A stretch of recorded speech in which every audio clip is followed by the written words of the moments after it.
সারাদিন শিবরাত্রির উপোস করার পরে লুচি পরোটা খেয়ে গ্যাস অম্বল না করিয়ে এইভাবে একবার ঝরঝরে সাবুর পোলাও বা সাবুর খিচুড়ি বানাতে পারো। এটা কিন্তু উপোসে পরে খেলে তাড়াতাড়ি রান্নাও হয়ে যায় এবং হেলদিও হয়।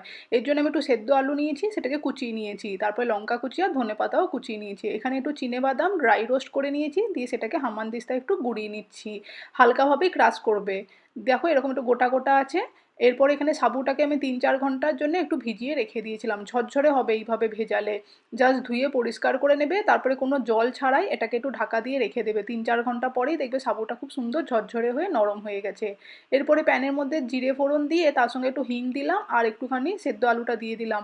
সেদ্ধ আলু যেহেতু বেশিক্ষণ লাগবে না আর ভাজতে, হাই ফ্লেমের মধ্যে নুন দিয়ে একটু ভেজে নিলাম, কাঁচা লঙ্কা দিলাম ঝালের জন্য, এরপরে সাবুটা ছিল সেইটা দিয়ে দিলাম, মিনিট পাঁচেক সাবুটাকে নেড়ে চেড়ে দিয়ে দিলাম চিনেবাদাম, ধনেপাতা আর লেবুর রস।